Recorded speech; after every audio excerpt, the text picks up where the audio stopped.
is Guy Windsor, because you didn't know him. He has come, he's not the one, the person who's coming here from the farthest distance, because we have some people from very far away, but he did make quite a trip, ultramar, across the sea, and or across the air. And you all know the work he's doing, he has been doing for decades by now. He's mainly known by Fiore, but he also works with Capofarro, with other masters. And tonight we have him here to talk about meta-historical martial arts. Yeah. About things around the martial arts which are very interesting, such as how can you maybe make a living out of it. So, notice, much. Make a living, not get rich. It's different. Okay. Before we start, actually, I would also just like to thank Alex, because he cut his beautiful big talk quite a lot shorter so we could start more or less on time, which is extremely gracious. Thank you very much. Okay, now, the idea for the name of this talk comes from a TED talk given by the singer Amanda Palmer, or as she's better known, Amanda fucking Palmer, right? And she gave this talk where she explains how she went from being a classic rock star, where the publishers of the records paid her money, to being more of an artist supported by, in her case, an enormous population of fans. And it struck a chord with me, and when Pedro asked me to talk about how to make a living as a historical martial artist for this event, firstly, I've never done that before. I've never actually given a talk about this particular subject. So I needed some kind of overall framework, and this seems like the best idea, because the point of this is, it's not, I have the secret art, and it's mine, and if you pay me enough money, 8 Bolognese pounds perhaps, signor moroso, then maybe I will let you have some of it. Okay? That is not the model. Right? The model is, here is this beautiful thing that we can do. We are going to create this together. I need you to help me do that. And do you want me to go and get a proper job and have no time or energy for this? Or would you like to pay me for stuff so that I can actually produce the things that you want? Okay? So the model is not, I am a business making products that I try and sell to as many people as possible. The model is, I find my people, the people who like what I do, and then I serve them with everything that I have, and they pay me for it. And it works actually quite well. So, for the rest of the talk, I'm going to present some models that you may find useful if you're considering trying to make a living teaching historical martial arts. These same models will work for pretty much any similar endeavour. Okay? I can't tell you how to set up a business in Mexico City or how to run a sal in Lisbon, because I don't know anything about the local conditions. But what I can do is I can give you these mental models which you may find useful, and may give you a better framework in which you can make decisions for your business if you're running this as a business. So the first thing is, who are your particular people? Right? There are, these days, many, many people into historical martial arts. Most of them do not buy my books or courses. Why? Well, there's nothing wrong with them. It's just they're interested in either systems that I don't teach. Fair enough. If you want verdadera destreza, I am not the man for you. Maybe they are interested in Fiore or Capoferro or whatever, they just don't like the way I do it. Fine. Then they can find someone else. Okay? So the trick is to find your people. The way you do that is you are consistent about presenting who you actually are to the people you are trying to serve. And so they can make an informed decision about whether they like you and your work. And the general mantra is, for somebody to become, for want of a better word, a fan, they have to feel like they know you, they have to like you, and they have to trust you. and then they will drop money on one of your courses or money on one of your books or pay money to fly you all the way to somewhere to teach a seminar, whatever. So I'm reasonably confident that Pedro knows me, likes me and trusts me enough to pay me to come here and teach you guys. So in the let them help model, we're not providing a product or service in exchange for cash. Okay? There's nothing wrong with that model, but that's the wrong feeling. Okay? What we're doing is we are following a mission, and we are gathering a tribe of people who are interested in that same mission.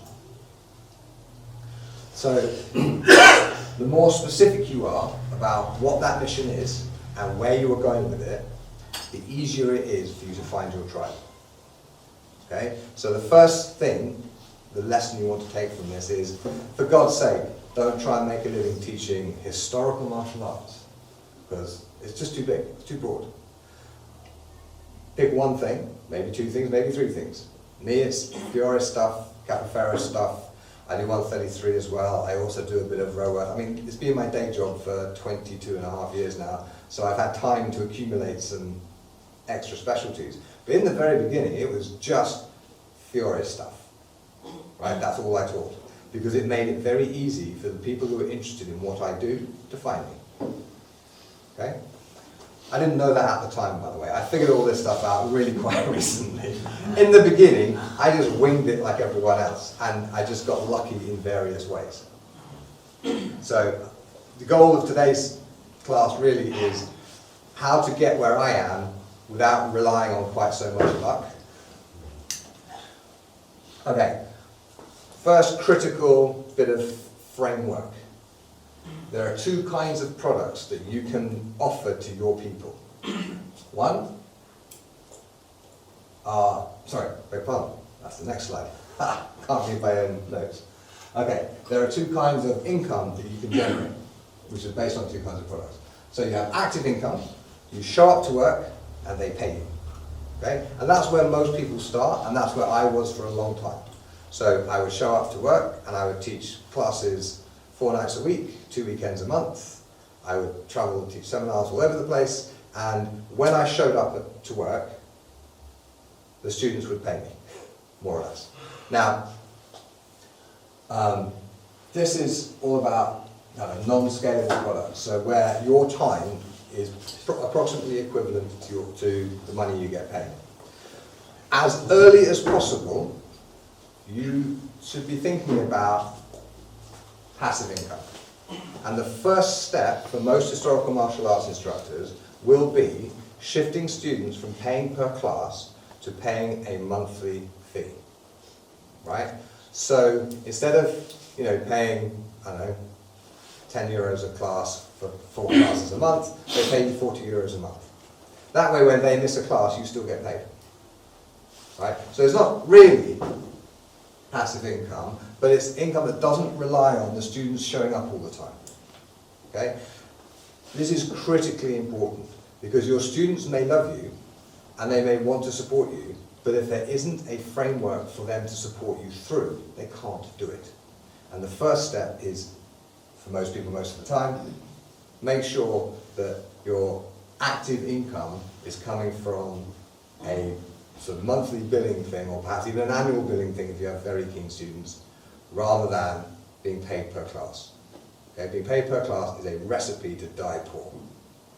And it beggars the club, because I have a club in Seattle that I've worked with a lot over the years, and they suddenly went from having no space and no equipment and no weapons, and they gathered their money together to fly me over to Seattle to teach some seminars, and it was difficult. And suddenly it was easy. And I asked the guy who was running the club what the difference was, and he said, oh, what we did is we made the way people pay us, it's an automated payment, and if they want to cancel it, they can do that. They can just go in and cancel it, no problem. But if they don't cancel it, the club gets paid. Okay? Critically important. It changes everything. Now, on the passive income side, well, while I'm standing here talking to you, it's not unlikely that somebody somewhere has gone onto one of my websites, or even maybe Amazon or something like that, and maybe bought one of my books, which means I get paid.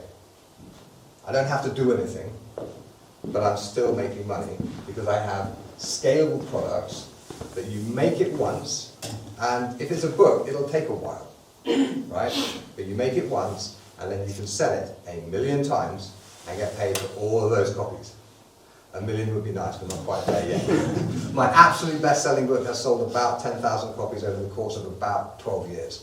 So do the maths. I'm a long way from Harry Potter, but we're getting there. All right. Other passive income generators, online courses, okay, where people can go online and they can buy my courses, and they do that. And I have course bundles and various sort of, once you've got lots of courses together, you can sell them as bundles or whatever, and 4 times in the last 3 years, I've woken up and seen in my emails that somebody has bought the kind of lifetime package, which means I have $2,500 more this morning than I had when I went to bed. That is passive income, and it's fucking brilliant. It makes all the difference. Okay. Sensible people have things like investments and pensions. Now, for the first 12 years I did this for a living, I had no savings at all. We were one bad month away from bankruptcy the entire time, because I did not know what I am now telling you, right? But it's a very good idea to, if you have any money, stick it in boring investments that will pay you money over time. And the most common one, if you have a regular job, is a pension, right? That's a classic example of passive income. You've put money aside, effectively you have bought assets like stocks and shares, and they pay you an income. You don't have to get out of bed, they still pay you the income. Okay? Now, the reason this is so very, very important for any historical martial artist is because people break. Right? If I broke my leg tomorrow in my class, please don't do that to me, but if I break my leg tomorrow, it will have no significant difference to my income, right? Because most of my money does not come from showing up and teaching in person, okay? Most of it comes from this side, okay? Really important. Now, let's have a look at the people, okay? This is a really, really useful sort of structure that I got from my friend Naomi Dunford, who runs this company called ittybiz.com, which has, basically it has all sorts of services and products for people who are trying to run very small businesses, like mine, okay? And her stuff is definitely aimed at middle-aged women, and the branding on it is all, you know, flowery and nice, and with, like, you know, coffee cups and, you know, kittens. There's actually kittens in a lot of her stuff.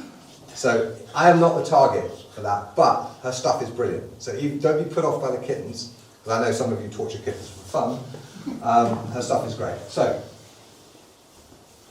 reach, how many people can hear about you? So, whatever you're doing, there is a potential for people to hear about you and your work. Okay? Now, if what you're doing is running a SAL in Helsinki in 2002, your reach is primarily people in Helsinki who know friends of yours, or who are friends of your current students, or who have seen an ad that you've put somewhere. Okay? Once you get like books out into the world or whatever, the reach grows. If you travel to events like this, the reach grows. So basically this is a measure of the total potential population from which your tribe will come. Platform is the people you can actually contact right now. Okay? Now, if you have a Facebook page and you have 10,000 people following your Facebook page, Facebook will tell you your platform is 10,000 people, but that's bullshit. It's about 1,000. Because when you send out something on Facebook, you can reach about 1 in 10 of the people who are following you, because that's how Facebook works. Right? If you want to reach the other 90%, you have to pay Facebook, because Facebook is a business. So, platform, the ideal platform structure for people in this sort of industry, and in most cases, and this has been true for hundreds of years, is a mailing list of some kind. Until quite recently, that was a physical mailing list where you wrote letters to people, and you had to pay money to post them out, and it was expensive. But since the invention of email, the email list is now the key measure of actual platform. Okay? My current platform is about 5,600 people, okay, who are signed up to my mailing list. Some significant proportion of whom will actually open any email I send them, which means I can actually contact them and say, oh, I'm going to Spain. Well, it'd be fun to see you there, right? Which is using my platform for Panoplia Iberica. But also I can say, I've just produced a book, would you like to go and buy it? And some of them will say yes. Engagement is basically a measure of the value of the platform. So when you do something, how big a proportion of your platform actually care?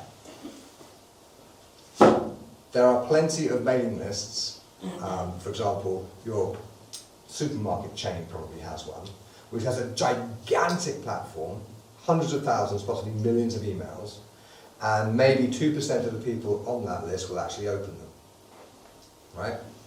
Because most people don't care about emails from supermarkets. In this sort of business where people are actually deeply interested in what you're doing, an engagement rate of maybe 50% is considered pretty good. So if I send out an email to 5,500 people, if 2,500 people plus a bit open that email and read something or reply or click on a link or something like that, that's really, really good. Okay, because there's always a slippage between platform and engagement. Loyalty is basically how much of the benefit of the doubt do you get? Because when you have a tribe who are looking to you for cool stuff, you will make mistakes because you're a human being, but now there's going to be a whole bunch of people who can see it. Right? So you'll be making mistakes in public. And loyalty is basically a measure of how much tolerance you will get from the people who follow you. And that, in my experience, is directly related to how quickly you own the problem, how quickly you apologize, and what kind of reparations you make. Let me give you an example. I had an online book sales platform thing selling ebooks, and I had a mailing list, and I shifted from my mailing list from one supplier to another, and when I was integrating the whole thing, this hideous software glitch occurred which sent out confirmation emails to everyone on my list every 10 seconds. And it happened in the middle of the night in British time. So I didn't find out about it until the next morning. So now I had, at that point, 2,500 people who had hundreds of shitty emails in their inbox from me, right? What do I mean, that's a pretty epic fuck up. Not strictly my fault, but my responsibility, and that's the difference. It doesn't have to be your fault to be your responsibility. These people trusted me with their email addresses. I am responsible for making sure that trust is well founded. So what did I do? Well, firstly, I filmed myself doing 50 push-ups. My, at that time, 8-year-old and quite small daughter was on my back for the last 10 of them. That made it funny, right? I sent out the video to everyone explaining what had happened and saying in martial arts, when you fuck up, you normally do push-ups. So here is me doing 50, right? The problem went away. People were like, oh, okay, yeah, shit happens, and yeah, if something goes wrong, the guy is not going to be a dick about it, fine. So that sort of thing leads to loyalty, right? And it's your loyal, engaged tribe members on your platform that you have reached that is the core of the business. Those are the people who will actually pay your bills by buying your stuff. Okay, now, as you can tell, I am a highly skilled graphic designer. Or maybe not. Oh wait, is the text big enough? Can you actually read that at the back? Okay. Alright, so this is the basic model. You have a total population of possible students, or historical martial artists who buy your stuff. Generally speaking, they find you through free content that you've produced. Blog posts, YouTube videos, whatever. Okay? They like that stuff enough that they will either go and, actually, they've got a sword. You get which one? Nobody's got a sword. No. What the hell is... And no revolt. What's the matter with you lot? Okay, I'm going to have to point with my finger. Alright, okay. So, free content. This is ridiculous. I've never given a lecture without a sword before. Alright, so, free content, up there. That's how people tend to find you. That can be introductory classes. So, again, when I was starting my school, and all the time when I was running it, the first class was always free. So people would come and they would take the first class of the beginner's course, and if they liked it, they would sign up, and if they didn't like it, they'd go away. So they get a chance to try it out. My podcast. How many of you have heard of my podcast? Okay, good. Hopefully we'll increase that number. Right. It's free, and it's a way for people to find me. Okay, and of course videos, social media stuff. That's all part of the free content. Some people go from the free content straight to the email list. Okay, because there are ways to do that. So, for example, if somebody has gone to one of my blog posts, there might be, and if you would like, a short book, which is like a free PDF or something, sign up below and I'll send it to you. So you normally send them more free content to get them onto the email list, and then when they're on the email list, then they will tend to be more likely to buy your stuff. Occasionally, people go straight from free content to paid content, and very, very, very occasionally, people go from never having heard of you before to buying your stuff. In my experience, that normally happens on Amazon.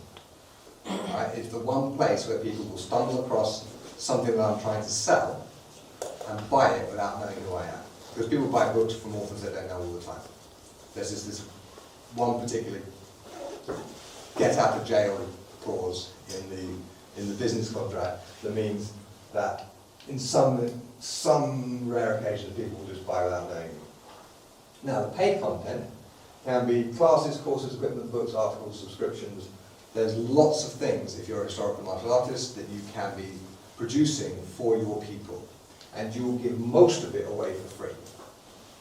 Right? If you add up all the words on my blog, there's like 450 blog posts, and all the words in my books, there are probably 10 times as many words on the blog as there are on the books.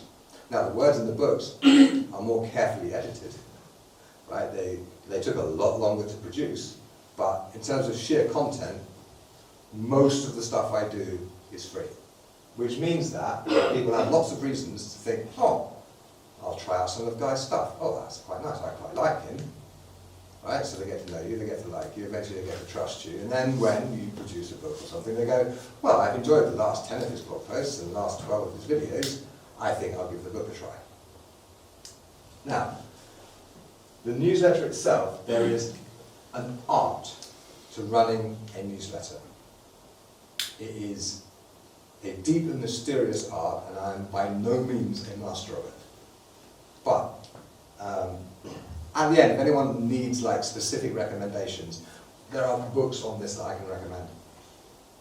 But running the email list, you have to have a reasonable relationship between this is just cool stuff you might like, this is cool stuff that you might like to buy, right? And generally speaking, 4 or 5 times as much, this is cool stuff, to this is cool stuff you might like to buy, right? If you just use your newsletter, every time you produce a new piece of content for people to buy, people will very quickly stop opening it because they're not in the habit of opening your emails. They're in the habit of going, oh, he's trying to sell me something else, I'll move on, right? My own brother was on my email list, and I happened to notice he unsubscribed. So I asked him, what the fuck, Richard? And he said, well, every time you send me an email, you're trying to sell me something. I'm like, that's a fair point. Why would you want to open those emails? So, okay. Yeah, I have learned this stuff slowly over many years. I didn't get there all at once. Okay, so on the emails you have your newsletter or similar things, you have sales offers, like stuff you want to tell them, and most critically, you need to talk to your people because you're looking after your people, right? Because when they're on your email list, some of them at least will really engage with it, they'll become loyal, and you owe them, right? The trade is not my products for your money. The trade is your kindness and loyalty for my assistance and support, right? So I'm here to look after my people, and my people look after me. So, notice the thickness of the arrows. This is not accidental, right? This is my very unscientific, approximate rendition of the numbers of people in each thing. So, most people will go free content, email list, paid content. Some people will go free content, paid content. Some people will go from nowhere to buying stuff, and some people will go from nowhere onto the email list. I don't even know how they got there. It's weird, you can't track everything. Okay, there's one recently developed, because the technology is now there, this is super exciting, development of this model is what happens when you add direct sales. Okay? Basically, direct sales enables you, so just backtrack so you can see the difference. Okay, watch. A magic arrow is about to appear. Do you see the arrow? Yeah? It's going from paid content to email list. If you can sell to people directly, in other words, people can go onto my web shop to buy my books and my courses, then they can come from not on my email list, buy something, and then they're on my email list, I know who they are, and I can start the process of convincing them that I'm actually not a complete shit, right? So, it was revolutionary. What this does is, okay, you may think of Amazon as a sales and distribution company. It's not. It is a data manipulation company, right? The thing that is most valuable to Amazon is the knowledge they have of the buying habits of specific individuals. So, every time you buy something on Amazon, Amazon makes money. So they want you to buy as much stuff on Amazon as possible. And if they know you've just bought these 3 things, and people who buy those 3 things tend to want these 2 other things, they will start sending you emails telling you to go buy these 2 other things. Right? And that's how they are so incredibly successful. It is all about their data manipulation. With that arrow in place, with direct sales, people at my level can, in other words, the size of my business, which is not even a rounding error for a week's turnover on Amazon. I mean, the scales are completely different, but what it enables me to do is when people buy stuff on my platform, on my web shop, I know who they are, I know what they've bought, and so I know what they might be interested in next. So if they go and buy a book about learning how to fight with a longsword, maybe sometime later they'll get an email saying, I see you like longsword stuff, how did you get on with the book? And maybe if they respond well to that email, they'll get another email a bit later saying, do you know I've got an online course about how to do longsword stuff? You might be interested in it, here's a discount. People love discounts, right? And so it enables me to, I'm a bit careful about it, because I really don't like the feeling of spying on my people, but it's like, if there's something I have that is useful to them, they should know about it so they can have it. So it's something to take seriously, but it's not something to turn into an evil business empire. Okay. Any questions on this stuff so far, by the way? Your last point is not an algorithm, it's you doing it personally. Kind of. It's generally speaking, for the important products, the most bought products, when you buy it, there is an automated email sequence. Okay? But if you reply to any of those emails, it comes straight to me and we actually have a conversation. I don't manually go in and see, oh, this person has bought this thing, and then send them stuff. I automate it. So you probably call that an algorithm, but it's not. It's their behaviour triggers a certain response from my email company. So it's automated. Whether it's algorithmic or not, I don't even know. Not really my area. I don't do algorithms, I hit people with swords. Okay. Another model for you. This is completely different. Obviously it's much better. Okay, so running a business, particularly if your family depends on your business, as mine has since forever, right? It's scary as fuck, because if you don't do your job properly, then your children don't get to go on holiday this year.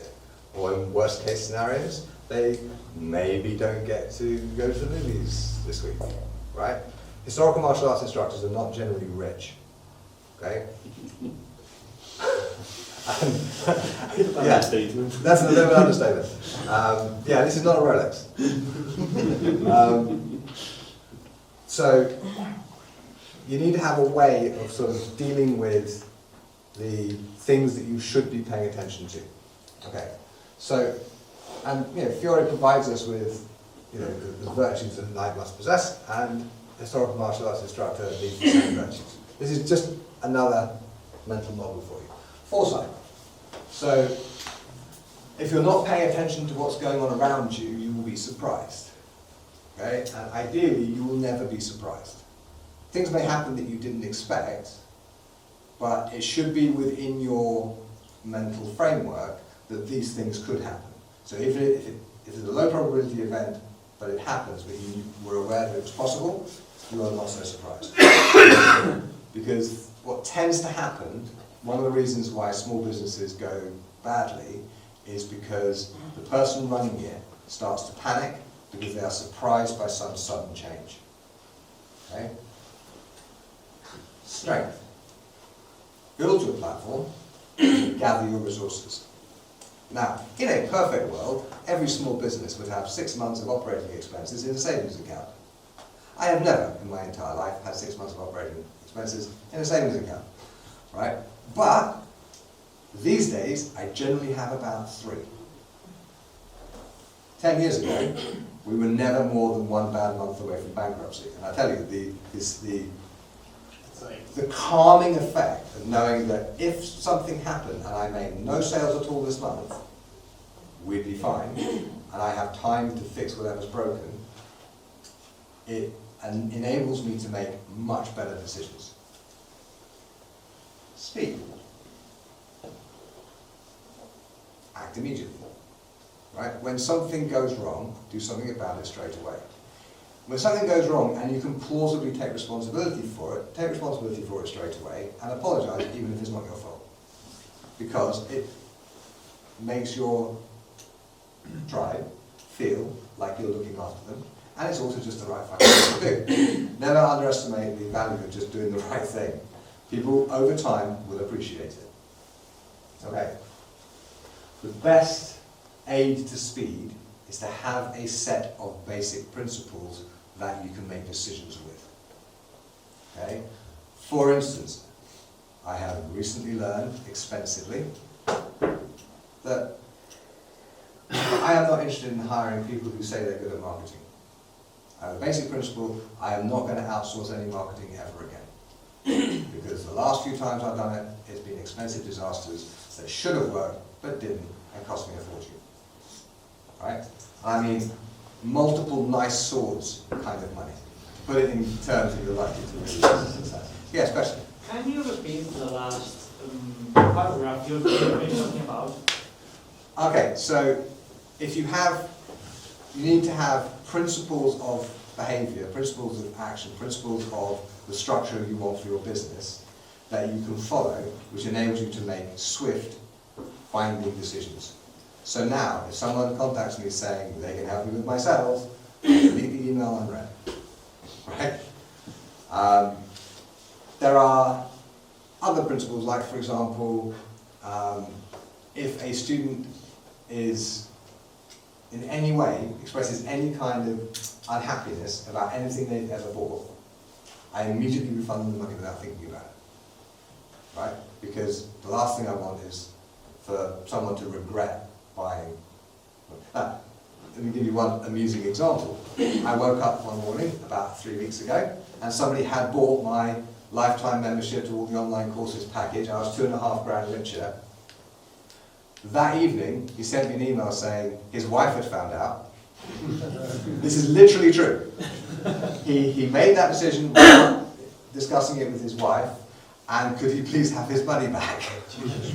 So I said, absolutely, one married man to another, I completely understand. And I put the refund in immediately, and that $2.5 grand wasn't mine anymore, right?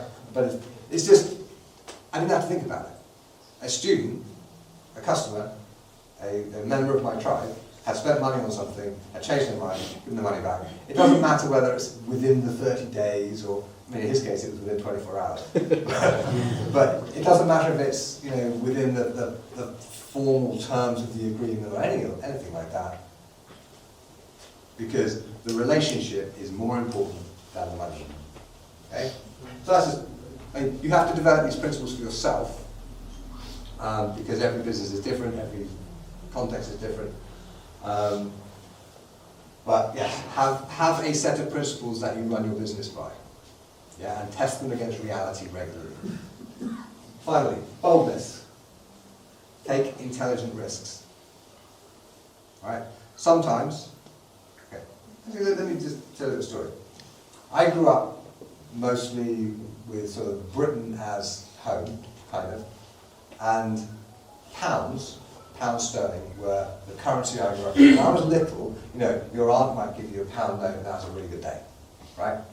So from childhood, British pounds had a kind of emotional value that foreign currency did not. Now, when we lived in Peru, the foreign currency had no fucking value at all, so that was reasonable, right?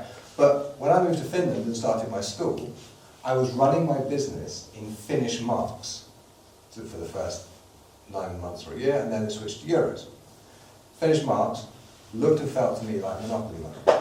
It wasn't real the way that pounds were real. That was an entirely emotional position, but it struck me that I was dealing with these things rationally in a way that I wouldn't have done if it was pounds.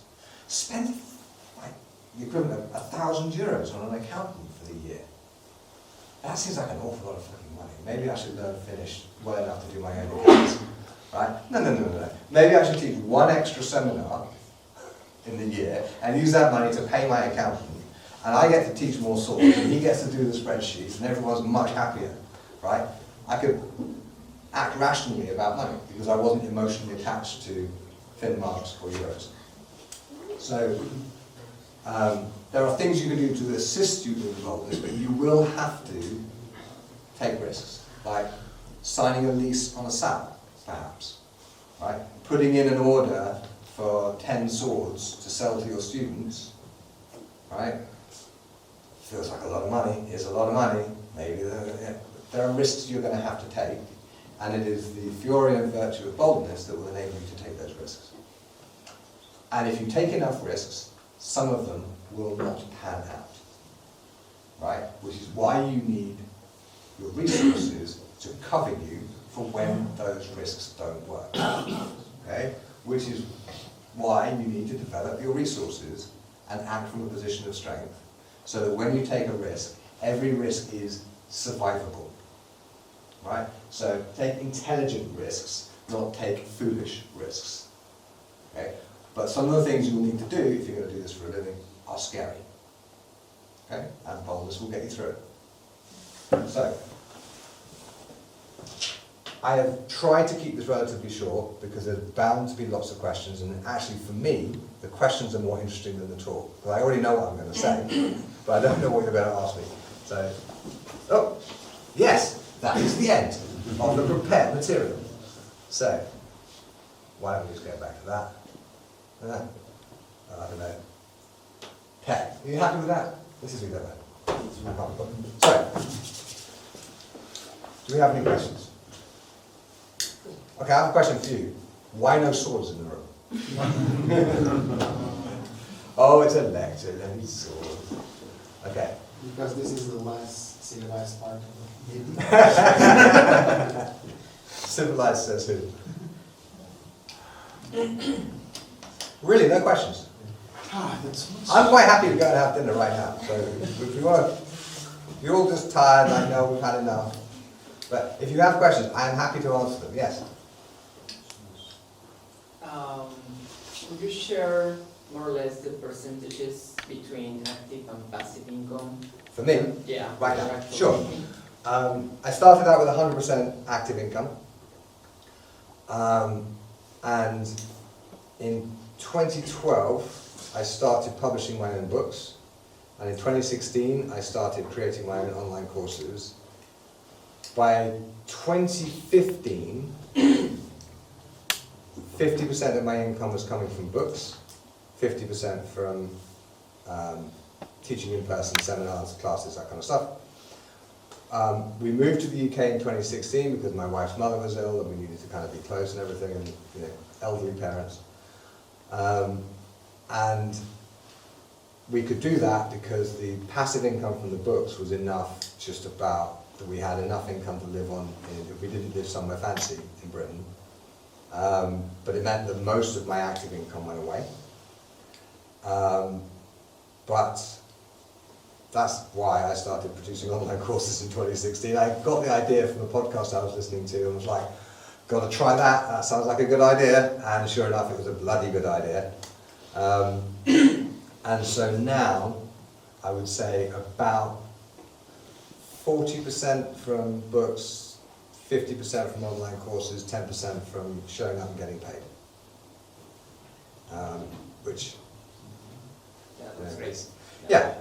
So basically it means that, that if I got sick and couldn't work, but as last year my father got ill and I basically took 6 weeks. I did no real work at all for 6 weeks and just handled all of that. And my father died and it was all emotional and everything, but I didn't have to worry about feeding the children or going to work because I could just go, fuck it, I'm not going to do any work.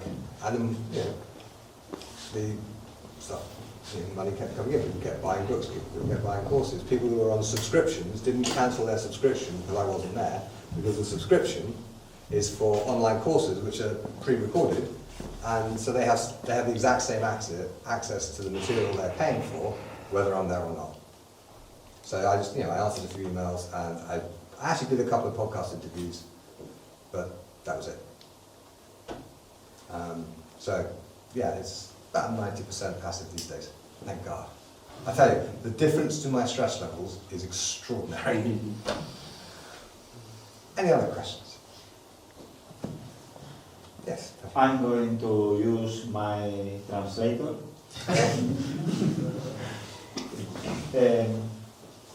¿Qué peso tiene el prestigio personal como instructor en la venta de libros o de cursos a gente que está fuera del medio? So, how important is your Prestige and reputation. reputation, on selling your stuff to people that doesn't, he said it's out of the... It's out of the scene. Yeah. Maybe the platform. Okay. Out of the scene, I have no reputation. Out of the medio, out of the sentido Fuera. medio. Yeah. ¿En qué sentido medio? Alguien ajeno a la esgrima Yeah, histórica outside que of the quiera scene. acercarse puede comprar cualquier cosa a cualquier charlatán. Sí.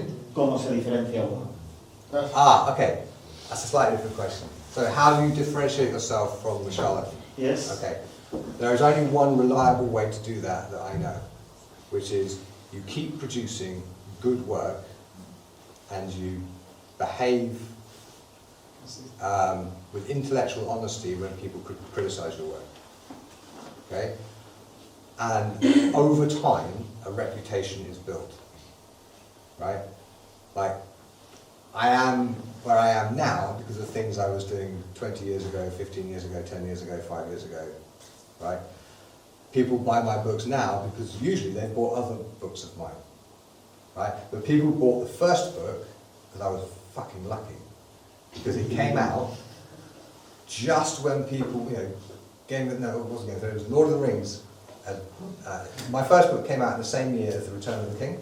People were mad about longswords, and this first book came out, and 5,000 people bought it in the first year. Most of those people had never heard of me, right? So if it's the right product at the right time, I got very, very lucky, right? But there are plenty of people who have a great reputation now, who started producing things 5 years ago, 10 years ago, and the market itself doesn't differentiate between charlatans and not charlatans, between good books and bad books. But the people you're writing books for are not stupid, right? And the ones who, most people who buy one book buy two, right? Just as a little poll, how many of you have bought only one book about swords in your life? Hands up. Not one. How many of you have bought more than one book about swords in your life? Absolutely everybody, right? So they will buy both, and some people will prefer the charlatan. Yep. They are not your people.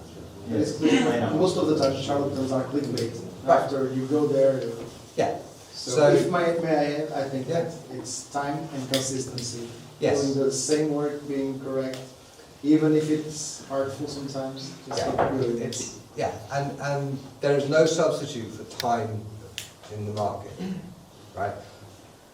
Like, how long have I been teaching historical martial arts? And this is the second time I've been invited to Spain, and the last time was 12 years ago, right? Why was I invited to Spain? And you wrote it in Spanish. No. Oh. And there's no particular reason why. I'm not complaining, it's just an interesting idea, right? And the reason I got invited to this event is because I was at the Polish event, Yes. right? You guys, you met me and you decided, oh, I want him for my panoplia. I was very flattered that you thought so, right? But the reason I was at the Poland event is because Lorenzo knew me from the Spanish event 12 years previously, and thought, oh, I wonder if Guy's free that weekend, and sent me an invitation to come and teach. So these things can take a very long time sometimes, right? And hopefully it won't be 12 years before I come back to Spain. Right? If you've all enjoyed this lecture, please send him an email saying, get back And pay more. So, yeah, reputation takes time, and if you produce work of consistent quality, and you are consistently supportive of your people, with just a little bit of luck, the reputation will grow. And then people will buy your books because, oh, it's the next book by Pedro. I'm definitely going to get that. There are some people who automatically buy my books the day they come out. Bless them. Right? They are quite unusual, but there are a few who do that. Most people will buy it if they think it's interesting. So if my rapier people, I bring out a book on longsword, the rapier people don't care. They don't buy it just because Guy wrote it. Because they don't like longsword stuff. Why, I don't know, but they just don't. So there is,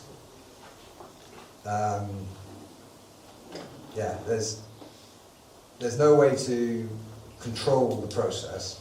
All you do control is the work that you put out and the consistency with which you put it out. And with good work consistently over time, following one or other of the models that I've shown you, using some of those ideas, it is not impossible. It's not easy, but it is not insurmountable to develop a reasonably large population of people who like you, know you and trust you, and want to buy your stuff. And when they do that, if you have the stuff priced appropriately, you can live off what they're selling you. Right. Oh, my computer has decided to go away. There we go. Any other questions? Yes? I have a bit of a follow-up question to that, actually. Go ahead. Were you ever plagued by imposter syndrome? And if so, how did you deal with that? Okay, I've actually written a blog post about imposter syndrome because yes, when I started my school in 2001, nobody knew anything much about historical martial arts. I just knew a little bit more than most people, and most of what I knew was wrong, but it was better than nothing, right? And I was deeply aware that I was not as good an instructor as my students deserved. So, I trained a lot, cross-trained a lot, I would go to events like this to find instructors to bring back to Finland, so I was paying proper amounts of money to guest instructors from outside of Finland 3 or 4 times a year, every year while I was running the school. And I also went on training courses about how to teach, read books about how to teach, and eventually I got better, and eventually, maybe after about, I don't know, 15, 16 years, the imposter syndrome just sort of went away. It's like, yeah, I'm actually quite good at this now, I can teach people and they seem to like it, and so, you know. But it took a long time, and I think the thing that finally sort of smacked it on the head was getting a PhD in historical martial arts. I was like, fine, okay. If even those crusty old professors think, yeah, actually, yeah, I can have a PhD, then clearly at least my academic stuff is not too bad, and people keep coming to my classes and my stuff seems to work. So okay, fine, let it go. But it took 17 years. I've written a blog post about it. You can find it if you go to my blog, guywizard.net, search imposter syndrome, it will pop up. Because yeah, it's a common problem, and it's one of those things that you either have a bit of imposter syndrome or you have a bit of Dunning-Kruger, right? If anyone's not familiar, Dunning-Kruger is the syndrome where you are completely shit at it, but you think you're amazing, right? Because no one has perfect self-knowledge, perfect self-image, right? And it is much better for your students if you're a little bit on the imposter syndrome side, because you will be more careful, you will be more careful with their safety, you will improve faster as an instructor because you don't think you're already amazing, right? So it's one of the things, a little bit is actually useful, but when it stops you serving the people who need or want your material, then it's a problem. Like, okay, I run my podcast, and we've had about 170 guests so far, and some of them took a bit of persuading because they didn't think that they were qualified enough to come on my show. I'm like, it's just 2 people chatting about swords and shit, right? And someone who really likes swords, really likes historical martial arts, and they're stuck in a traffic jam on Friday afternoon on the way home, and they want a friendly voice in their ear, they might stick on the podcast. That's it. It is not supposed to be high-level, academic, like this is the cutting, bleeding edge of historical martial arts researchers. No, it's just a nice thing for the people who like swords to listen to, right? And then they go, oh, okay, fine, okay, as long as... And some of these people, are extraordinary. I won't say who because, I don't want to invade my guest's privacy, but you would be astonished by the high-level people who have, been like, really not sure, do I really know it well enough? No. It's like, you've got a fucking PhD in the subject. We don't have to publish it. Right? I tell all my guests, I will send you the episode before it goes live. We can edit anything out you don't like. We can re-record anything that you want to re-record. And if If you're not comfortable with it, we won't publish it. There is one episode that has not been published and will not be published because the guest went into some fairly dark places, trauma and abuse and stuff, and just decided they didn't want it public. Fair call. At least a couple have made some kind of brain fart on the show and said, I don't know, said 1900 instead of 1500. And so we go back on and we re-record like a snippet, a 3-second snippet of thing, and I paste it in so they sound clever. Right? That's maybe 5 or 6. But having the possibility to do all that makes them feel more comfortable coming on the show, and that's what it's for. So, yeah, it gets around the imposter syndrome at least a little bit, because it is a common problem. Any other questions? Yes? I do have one. So, having the product to be able to have any amount of good passive income, it still takes time. It takes A years long time. and Yeah. investment. And So you start with that's- active income and you build up your Of course. passive. Yeah, income. exactly. So, regarding the part of the active income, so you show up to class, you get to class, you get paid, etc. How much hustling did you have to do locally to get your name known enough so people, maybe you would go to unusual places, maybe you have to go to a local high school or to I did a that. university, I did that. gymnasiums, Yeah. whatever it is. Yeah. Like, how was it like? How did you go? Okay, gotta pick up my swords, my bags. Hi, I'm in Windsor. Here's my card. Here's my business. Do Yeah. you guys want to Okay. thrust a sword into each other? Be friends. In the beginning, we're talking 2001. Yeah. Okay? And I was British and I just moved to Finland. Right?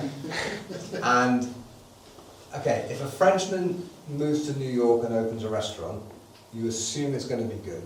But if an American moves to Madrid and opens a restaurant, you assume it's going to be shit. Yeah.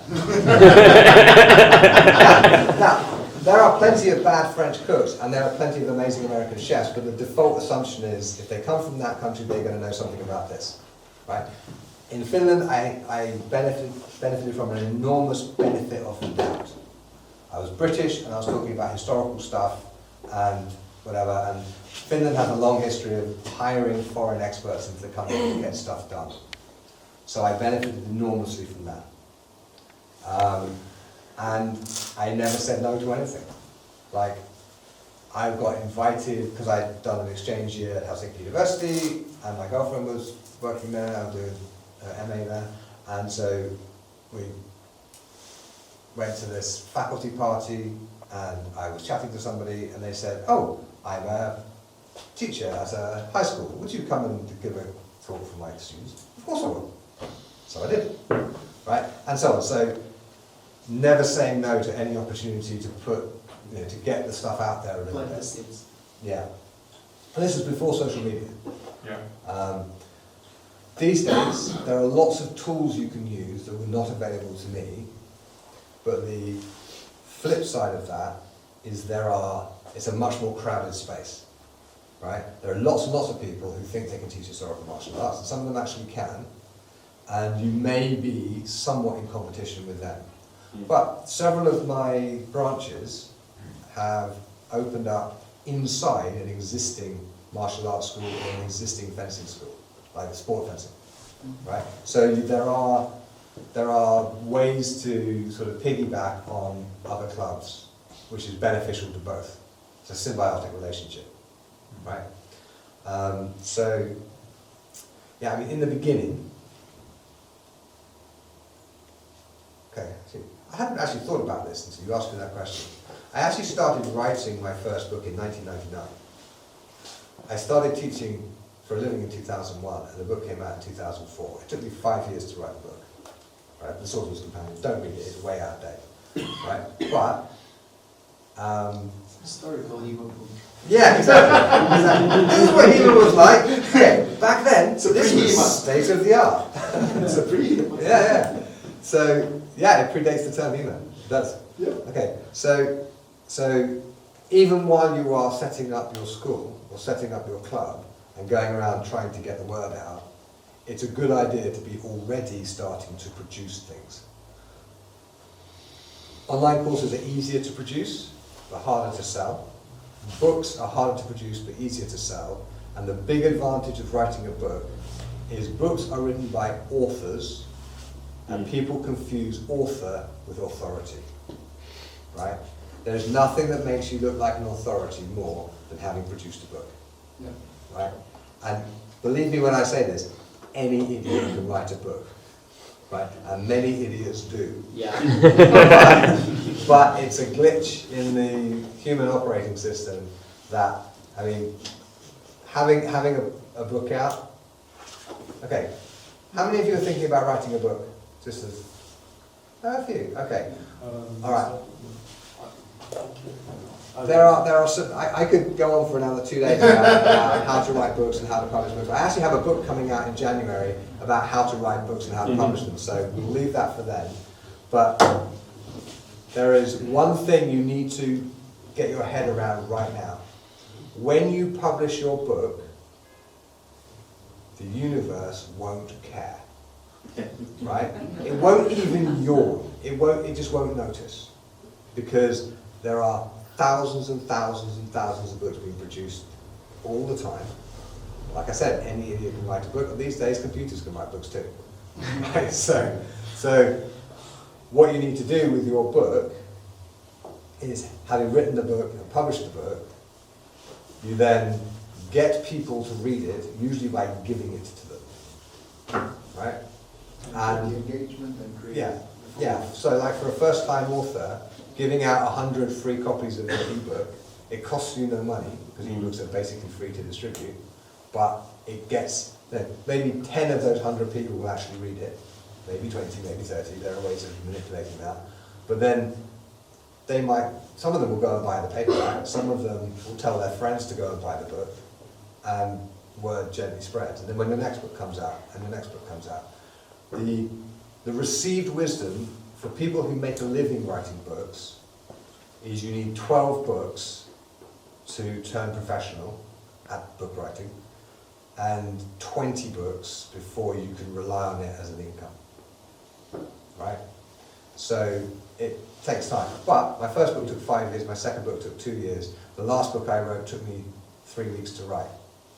Wow. Right? It's very short, and it's about how to write and publish books. The next one, which is about Fiore's wrestling stuff, probably took me 3 months to write, but maybe, well, significant chunk of the last 20 years to be ready to write. Right? So it's having the book in your head takes a long time. Getting it from your head into the computer gets much quicker with practice. So the best time to start writing a book is now. The best time to publish it is next week, right? And don't worry if the first one isn't very good. Most people's first books aren't very good. Just get on and write the next book, and the next one, and the next one, and the next one. Yeah. Incidentally, this is, again, the thing about the business side of things. How much are you willing to pay for a book? Maybe 50 euros is an expensive book. Yeah. My full colour hardback, second edition of the Duelist Companion that was available for sale today, I don't know if anybody bought it or not, right? That's a 60 euro book because it cost me a fortune to print it, right? That's a lot of money for a book. The same information produced as an online course, shooting the course took two days. Yeah, about 2 days. Editing it took about 2 weeks. And people cheerfully, regularly pay me $300 for it. Right? So, but it's harder to sell an online course if you don't have a book. But the book is not the end of it. When you've got the book and people start to like the book, take the same damn information, present it as an online course, and it's anchored differently. Are you familiar with price anchoring? Yeah. Yeah? Everyone's familiar with price anchoring? No. No, okay. So basically, it's people have a preconceived idea of how much a particular thing should cost, right? So for most people, like a pair of shoes is 100 euros or less, yeah. And you can buy a pair of shoes for 10,000 euros if you want. They exist, but the anchor for most people is somewhere around, I don't know, 70 to 120 euros maybe, something like that. Right? That has nothing to do with how much shoes cost to produce, how much they cost to sell, nothing. It is just how much people think those things should cost.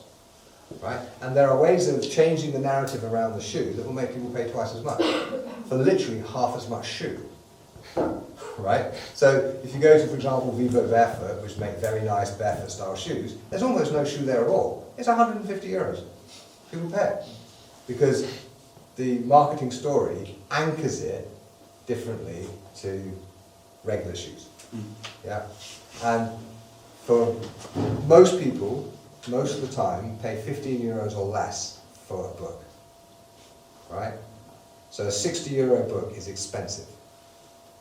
Right? Most people pay $100 or more for a course. So a $250 course is reasonably priced. Right? It has nothing to do with the information. It has everything to do with how it's presented and how it's anchored. Okay? Which is why online courses are, they pay the bills, because people like them and they're willing to pay more money for them than they are for books. Does that help? It helped a lot. Good. Any other questions? Yes, sir. You're just talking about overvalued goods. One Yeah. moment, one moment. Yeah. The last one. So last question. Last question. Oh, yeah. Let's go eat. That's a lot of questions. Okay. Oh, yeah. That's Okay. been good. Sorry. You were just talking about how some goods are overvalued. How do you turn a vulgar good into a van good, overvalued good? Okay. The primary means to turn a undervalued good into an overvalued good is the story that goes with it. Yeah. Okay? Let me give an example. Okay, this watch. I got it in a shop the other day and I paid like 60 euros for it. It's quite Now nice. is this guy with his No. Okay. Now, this watch, I'm going to tell you a lie, it's not a real story, but this watch was worn by Sir Edmund Hillary when he climbed Everest. Ooh. Right? Same fucking watch. Yeah? But the story that goes with it gives it value. Which is why, these days people will pay 30,000, 100,000, 200,000 for fancy watches that are less accurate than a $20 Casio. And is there an equivalent to the watch analogy that you found in HEMA? That's a good question. Generally not, because most historical fencers are not in the market for luxury goods. They're in the market for tools, right? So they'll pay decent money for a good tool, and they'll pay decent money for a useful class or book or online course or whatever. But mostly they are not in the market to be sold something super fancy. And also, it used to be that everyone who carried swords tended to be pretty rich. These days, most of us with swords are not rich at all. So most people are not going to drop 10,000 euros on a special sword. Talk to Albion. Right. Well, okay, but most of the people who are buying Albion stuff, I don't think are historical martial artists. Yeah. Mostly they're collectors. Right? The ones that are going for those Yeah. lines, the practical lines. A good friend of mine makes amazing, beautiful swords. And 95% of the swords he makes go into collections, not into the hands of people who are actually going to use them. Yes. Right? So, we are users of swords, not collectors of swords, although if you look in my house you might think I was a collector of swords. Actually, I need them all for my work, thank you very much. It's not an addiction.